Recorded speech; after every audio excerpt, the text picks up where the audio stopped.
All right. First of all, I just want to start this video out with saying huge shout out to Crossbow. Those that don't know me and don't know who I am probably the worst content creator for Midnight Walkers to ever exist.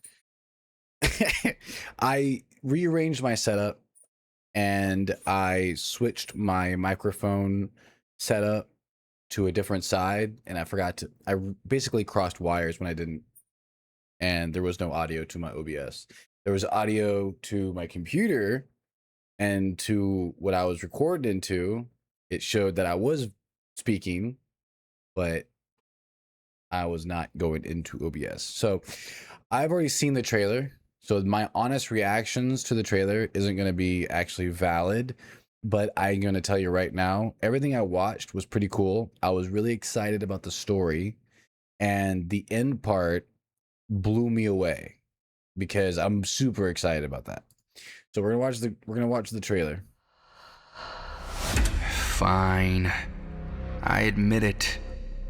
I knew how this catastrophe would start from the Story. very beginning. I even tried to stop it. But humans, they never change. You cover your ears to the ugly truth while betting your lives on sweet lies. That taught me one thing. Humanity isn't worth saving. That's why I created this show. To prove that humans are far more savage than the dead. This hell, I didn't create it. You did.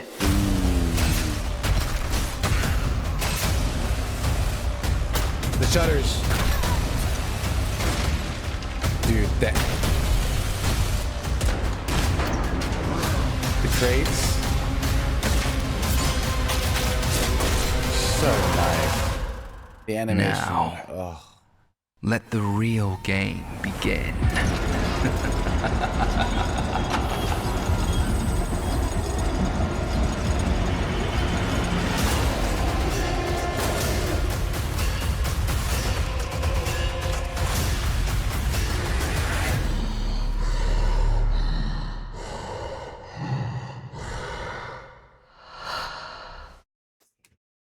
All right. So first of all, boss fight. I cannot wait to figure that mother out. I cannot wait. Insane. The trailer, when I first watched it, on the first recording, I was super excited because there was story. And I love things with lore. If you guys don't know me, I come from Predecessor. So Predecessor, when essentially whenever I was a content creator for them, I was begging the company to put some lore behind this. Something. There was nothing. Imagine playing this game and not knowing why you're playing it, who you are, why you're killing these zombies, why you're killing other survivors, why you're extracting. You just know you do it. There's no reason rhyme. The dedication in the game, the character, the soul wouldn't be there. Now, with this game, all that intact with the foundation, you can definitely see that this game has so much soul, so much heart. It's like a living entity, and it's beating, and it's like calling out, and it's saying, play me. But we're gonna break it down. The people that made it, One Way Ticket Studio. There's plenty of videos that you can watch, knowing who these people are and why they want. The one thing that caught my eye with these developers so far is how brutally honest they are with themselves and how much they hold themselves to a certain accountability. I've never really seen that kind of dedication in me personally with developers that I've worked with. So this is actually really cool that this type of company is ticking those boxes, because it's very important to have someone that cares. It may not be about, I don't really care if they care about me, but I know they care about my interest in the interest of the game. If that makes any sense. If I'm putting that out there. I admit it. Like, this is really cool. I like the fact that, like, welcome to the Midnight Walkers. I like the fact that we're being watched and studied by this dude that's just basically collecting the bets and making everything happen, and he's just chilling, and he's just like, bro, I'm just doing what you guys want to do. I'm just making it easier for you guys to do it, and I'm profiting off of it. Everyone's happy. I mean, I like that kind of mentality. It's kind of creepy, it's kind of mysterious, and it's kind of awesome, like almost an anime boss, right? I even tried to stop it. This is very funny too. You see multiple bricks, but they're wearing different things. This guy's full on naked, well, half naked. He's got jeans on.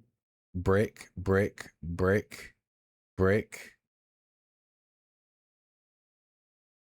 Yeah, I think this is a bartender right here. Crow. This is lockdown. I think this is either a crow or a bartender. Yeah, it's a bartender. But humans, they never change. This is pretty cool. So is the game show, and they're basically like, they're basically locked in these like little rooms. All right. Now this is kind of like the animation to the character animations, I think. Like whenever you pick the character, the animations come out. Bartender. Shout out to the bartenders. Shout out to the bartenders. Escape pod and the tattoos. This is kind of cool. Wait, is it further up? Escape pod. So he's releasing them. So it's kind of cool to think about. If you think about, like, since he has that lever, to release them and to pull them, you know, whatever, he also has the power. Think about it. He also is having the power to shut down he's watching them, so he's probably shutting down the floors, right? And he's also the one that's watching and giving escape pods. So if you think about it in a malicious way, if somebody he likes or wants to win, he could probably manipulate, and you can, like, you know what I'm saying? Like, it's pretty cool kind of story that they have lined up. I mean, obviously it's not that doesn't happen. It's random, but it's fun to think. They're putting reasoning behind it. The floors aren't just shutting down because they're shutting down. You know, the pods aren't just coming up because they're coming up. They're not coming down because you went inside of them. There's reasoning behind it. There's soul. There's heart. I like that. It's pretty cool. To prove that humans are far. I don't know why I keep doing that. The keys. I like how it's emphasizing the key. I love that. It's pretty cool. And then the montage of people killing everybody else. Like, this is insane. I like this. The shutters. So these people are waiting because they can hear the shutters. They can hear the shutters, right? And they came as soon as possible, and they're waiting on the other side. Boom, surprise. I think this is going to be a really cool thing later on. Can he even shut it? I wonder if you can shut the door on them, or does it shut automatically? I think it does shut automatically, but I'm wondering if you can also you probably can't, since it's red. So it's probably just once you open it, it is an automatic, completely automatic from there. I don't know if him breaking into this room was showcasing something. I don't know if this was one of those secret rooms that they were showcasing. I don't think so. I think this was just one of those rooms that were blocked off. And then this is funny to me because he shoots this, but he has one bullet left, so he's able to escape and reload. Like, they're blind, and he's able to reload safely, and they're kind of discouraged on going forward. I mean, if I was him, I'd put down a trap, then reload, but the rifle... That's the shotgun or the rifle? It was a shotgun. Hey! My cat trying to break into her snack box. Now she's like, I didn't do anything. This is pretty cool. There was one instance where I did look at So look at his number 5. Those are bombs, right? Those are traps. So I'm trying to look for like the new food items. So it makes me think that the new food items, since I'm not seeing them, I don't know if they've implemented it into this, but it makes me think that the new food items are, when you pick them up, they're insta used. You know what I'm saying? You can't hold on to them. Like you automatically use them when you pick them up. I think that might be it, because I don't see them on their hot bar, unless that's, no, those are throwing knives. Yes, I don't see them. So it makes me think that those are like insta using items, or they're situational buff items, or they're not in this build. When I say build, I mean they're not in the game. Excuse me, they're not in the game just yet. And the anticipation, the anticipation, the anticipation, the anticipation, the anticipation. And this is the kind of thing that like a lot of people were asking. If they didn't have boss fights, they have to...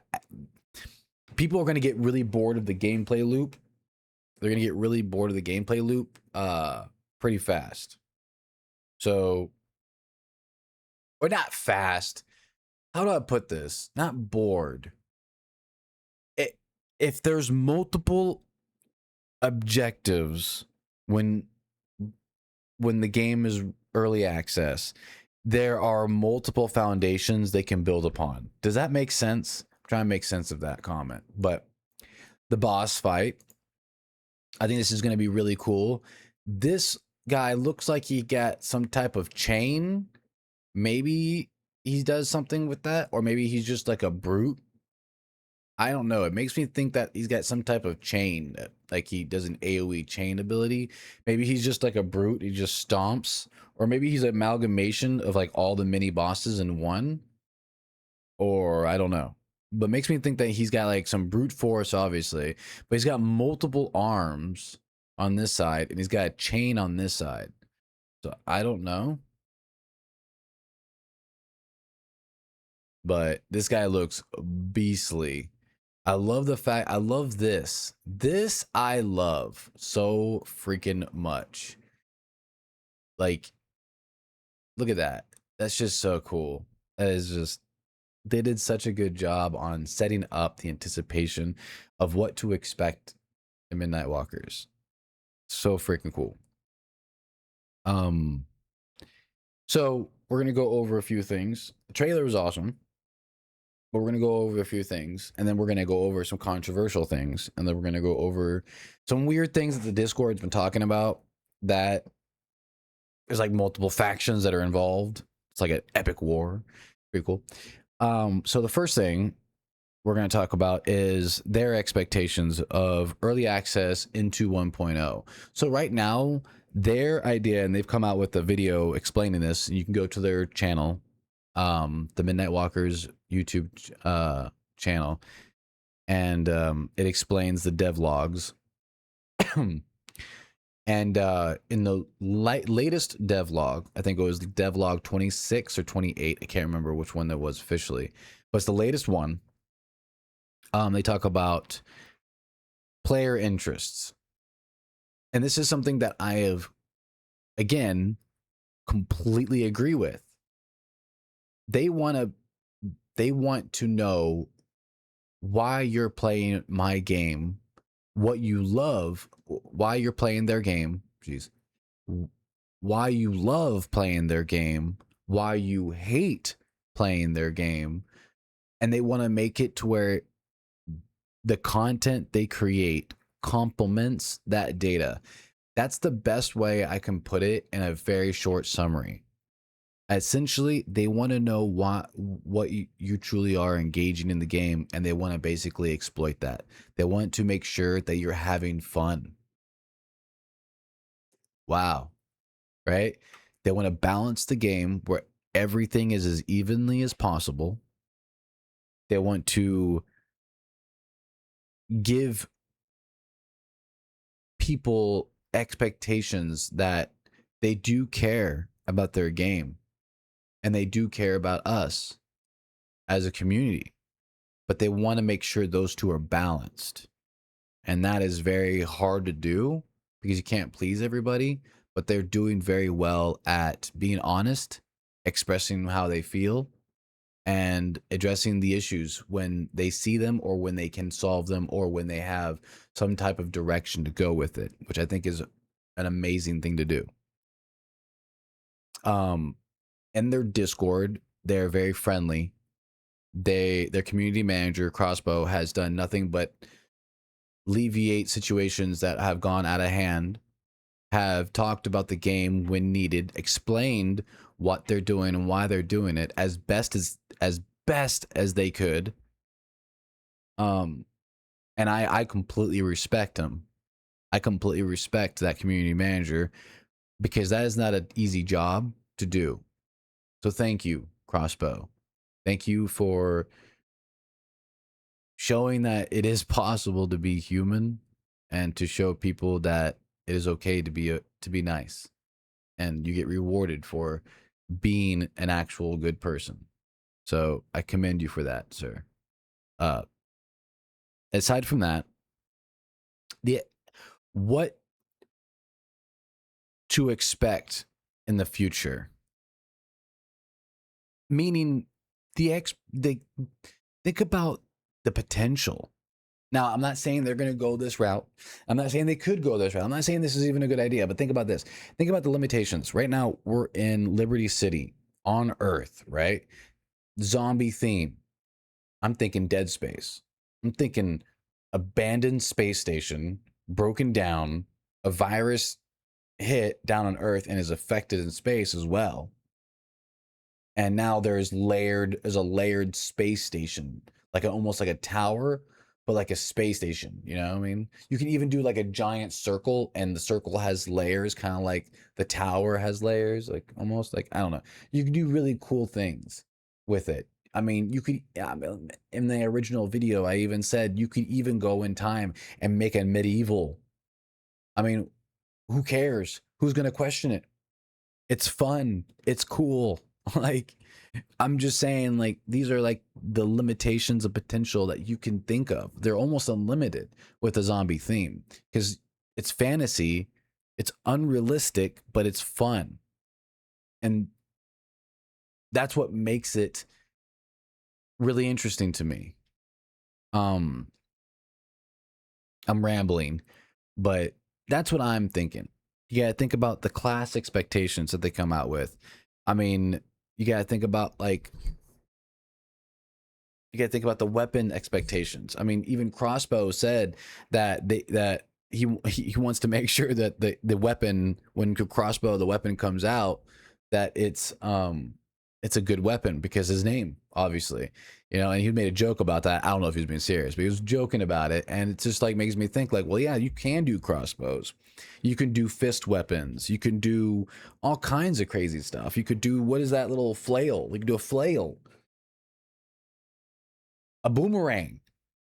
You know what I mean? You could do all kinds of crazy cool stuff, I think, with the game.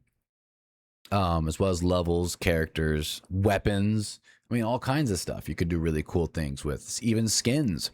I mean, them making skins of the tracker, the pod tracker, that'd be cool as heck to make skins for that. Because they had a Game Boy, you know what I mean? I would love that Game Boy skin. I would love that Game Boy skin. Or maybe like a Game Boy Color.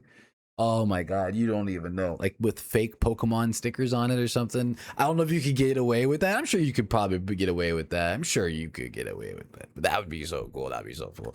Idea out there. But but like you have so many other skins out there that people are like, well, it's a first person, game. How can you have skins and we can appreciate it? The pod tracker. When we see something in first person, we have a really good view of it. And when we pop it up, that's just kind of cool, in my opinion. Um, geez, Louise. So now we're going to talk about the controversy that's been brewing up in the Midnight Walkers Discord. Everyone's split on this. Everyone, obviously, I'm going to say this beforehand. Everyone obviously has the best interest in the game in their own way. What I mean by that is they hope for the game to succeed, but right. One side of it, you have a bunch of people saying that other companies like Dark and Darker are sabotaging it by making their wipe the day of. I'm going to tell you something. I have watched Dark and Darker streamers, hardcore Dark and Darker streamers. Okay. And this is talking about nowadays. Okay. When a wipe goes down, I'm telling you right now, it is not like they get up every, I mean, out of 100, maybe 5 of them get up a little earlier than normal on wipe days. But I'm going to tell you right now, no one cares. No one cares, dude. It's another day. It's in fact, it's a more important day because, well, not a more important day, but it's a more annoying day for most people. But it's just another day. In fact, it's less special. In fact, so no.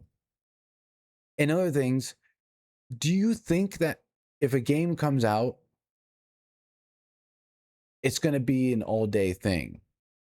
It may not be January 28th at 8 o'clock Central Standard Time whenever the game comes out, but the very next day.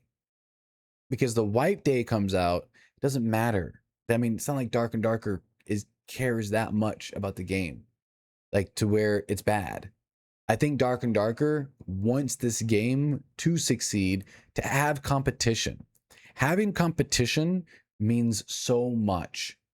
And I'm telling you right now, it's good. It would be such a good thing for Dark and Darker. It brings more people to the genre, brings more people to your game. Ultimately, it would attract, see, this now attracts more people because it's zombie themed. I'm just saying competition is healthy. All right. Some people don't view it that way. I don't know. My opinion, no. I do not think that Dark and Darker is trying to sabotage this game. I don't think they could. They don't have the numbers. 3,000 people, concurrent players, aren't the numbers to do that. When in the playtest of the Midnight Walkers had 5K. And by the way, that was on white. That was on mid wipe. Who cares, bro? Like, who cares? You know what I'm saying? So I think, in my opinion, these people have done a very good job at holding themselves accountable. They're supposed to release in November. They were not happy with their product. They put it back in the oven. Said, "I'm sorry, folks. You ain't eating until January. We got crackers and water in the cabinet. Make do for a little bit. We'll give you some juice, a little slivers of lunch meat here and there to show you what we've been doing. But the feast is going to be immaculate." And from what I saw, it was a Sunday brunch. You know what I'm saying? It was a nice Sunday brunch that I'm going to enjoy myself with. And I hope you guys too. I'm done rambling, and I hope you guys enjoyed it. I really do appreciate it. I'm just saying, guys, give it a chance, right? Give it a chance. Got 300,000 people on the wish list for this game. I'm not going to say I told you so for some people. Hey. All right. I hope you guys are good. I'll see you guys on the next one. Peace.